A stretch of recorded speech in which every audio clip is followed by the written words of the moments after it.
Good day, subscribers. Thank you so much for joining me today. I am Jeremy. This is the Financial Education Channel, and today we're looking at Jeremy's wealth pyramid. A wealth pyramid I have put together that is going to show you the 5 true economic classes in pretty much every single developed country out there. This is specifically more toward the United States. I grew up in the United States. I've always observed what's going on in the United States, and we have really truly 5 economic classes here in the United States, guys.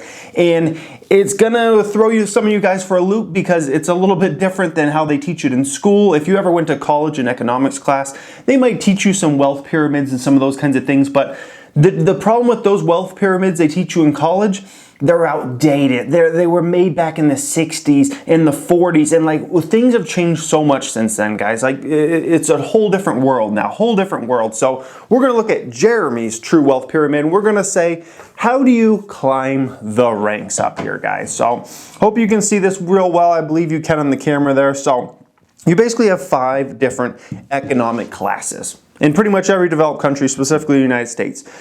So starting at the bottom, you have what's called a debt class. This is the debt class down here. This is the lowest of the low. This means you have more debt than you have equity. You have more liabilities than you have assets as a person.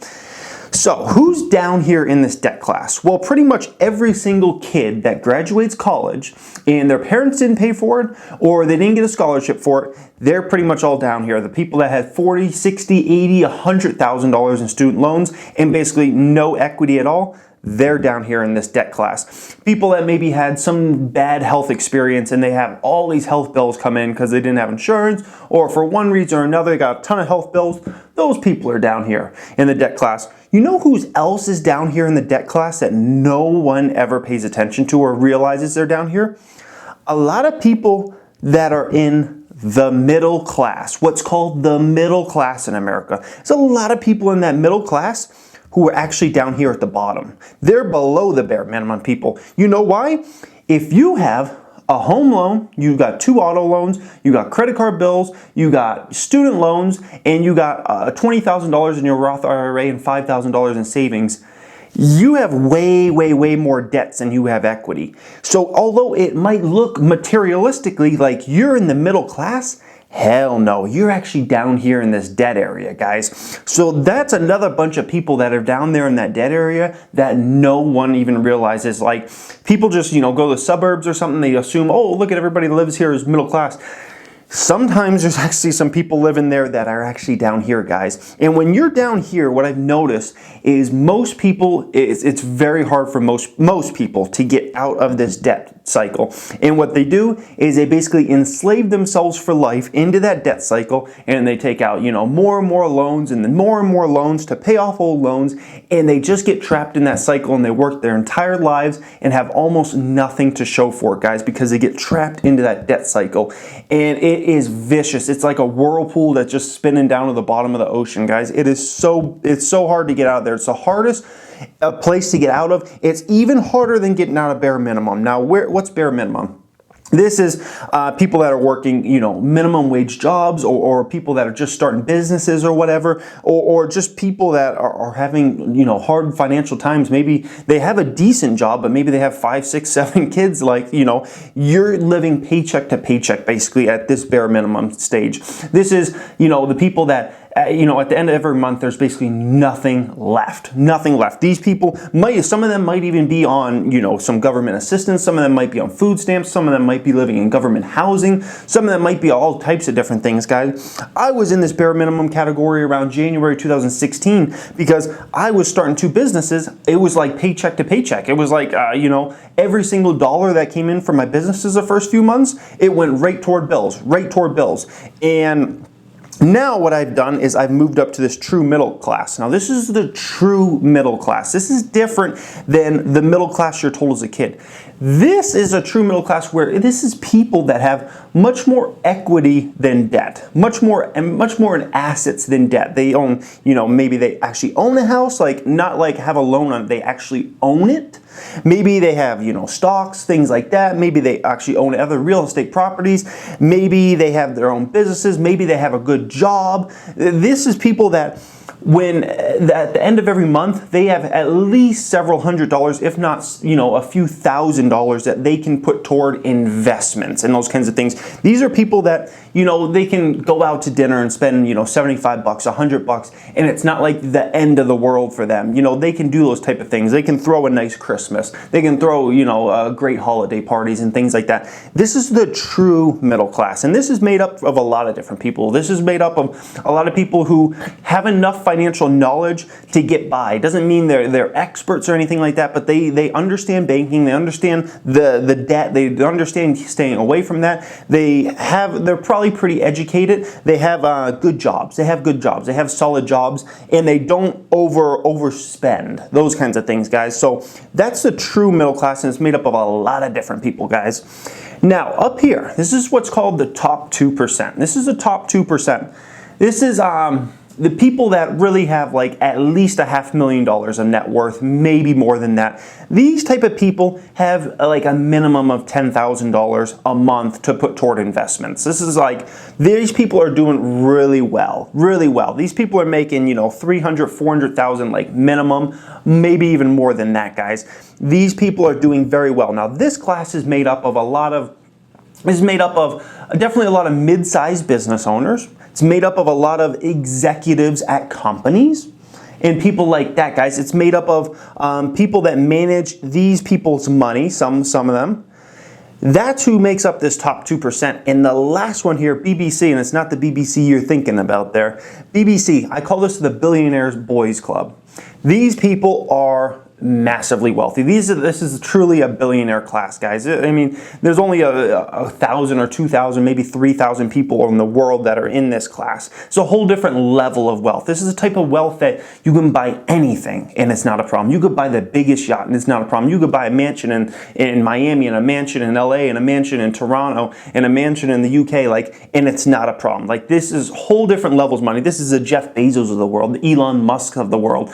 Those type of guys, like ridiculous money, right? Now, this is made up of, what is it made up of? It's made up of business owners primarily, right? It's made up of some people that inherited money from what?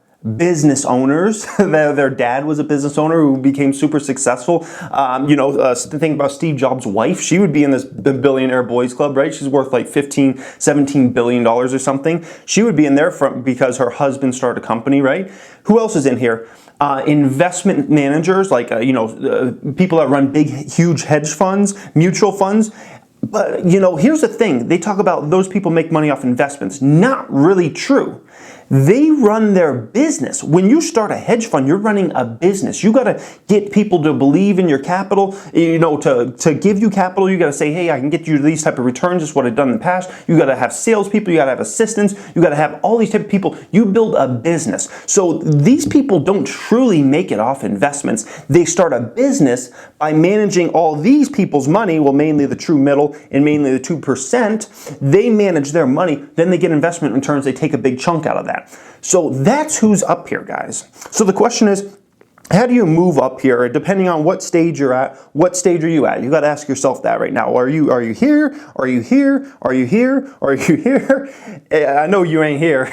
Don't lie. So, what stage are you at? Now, how do you move up? Well, debt. First off, in order to move out of debt, you got to pay off all the debt. You got to get rid of every single, bit of debt you can, so you can at least get to the bare minimum stage. Because in my opinion, someone that's got more debt is worse off than someone that's living in the hood or someone that's living in the ghetto or something, guys, because these people are negative. They're negative, guys. They're negative. They have nothing. So you got to find a way to pay off that debt. Now, if you took out student loans, then hopefully you can get at least a decent job that maybe will help you speed up that process. But your whole focus needs to be paying off that debt to get out of here, to at least get to this stage.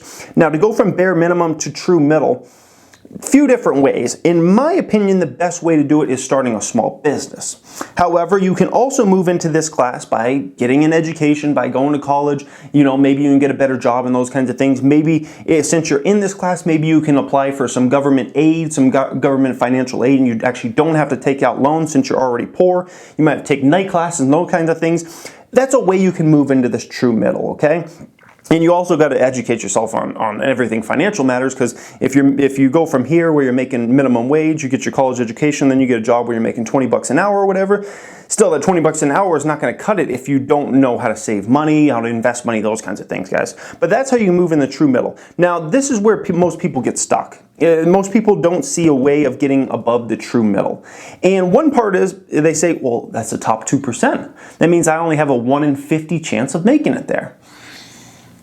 That bothers me. That bothers me so much, because those same people that say, oh, it's only a 1 in 50 chance I might have of making it to that top 2%. These are the same people that go out and play the lottery, that go out and play the Powerball, that have 1 in 300 million chance of winning.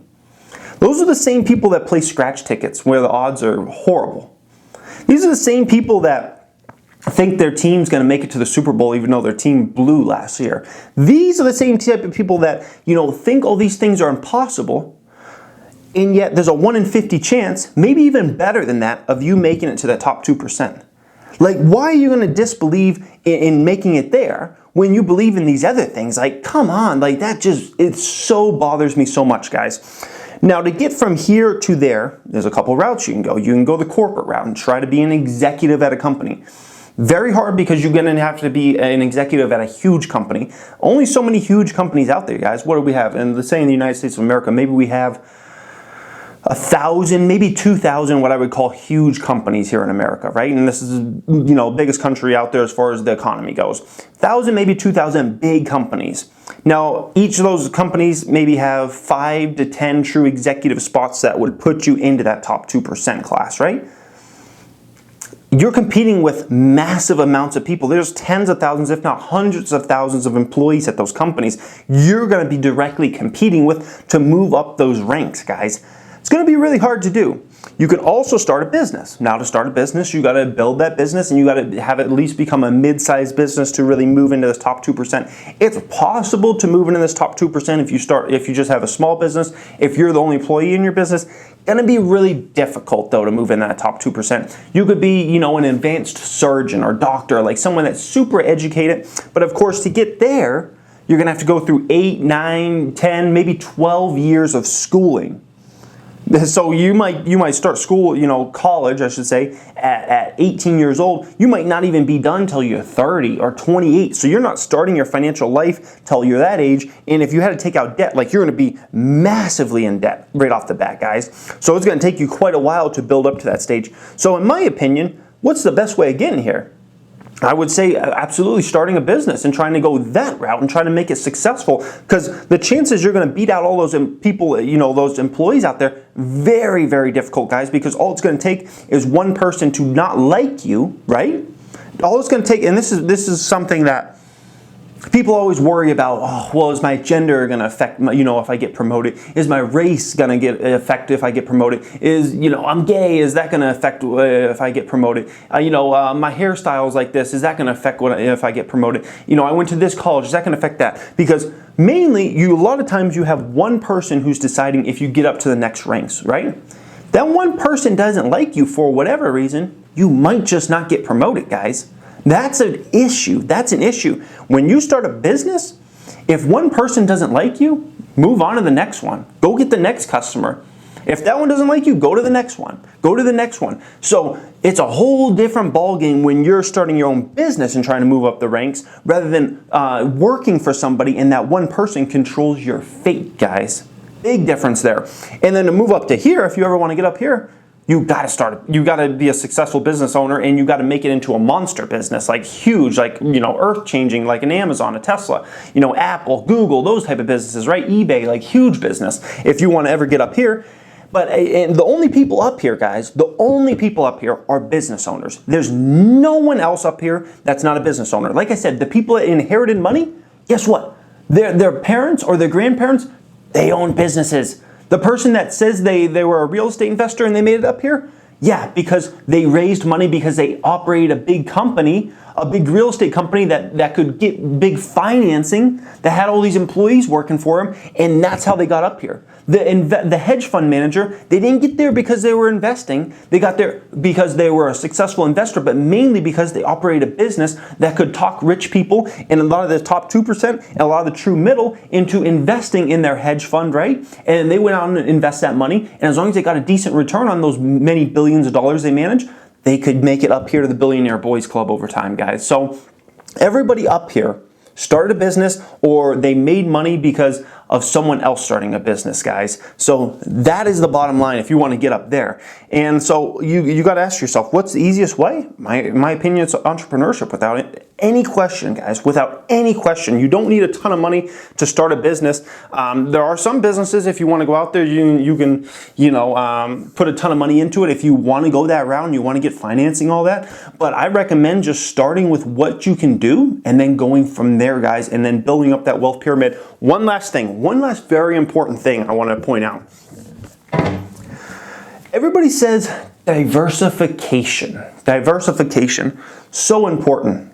Bullshit. These fucking guys up here did not diversify at all. Mark Zuckerberg, how did he make all his money? Facebook. Did he diversify? No, he made his money from Facebook and that's it.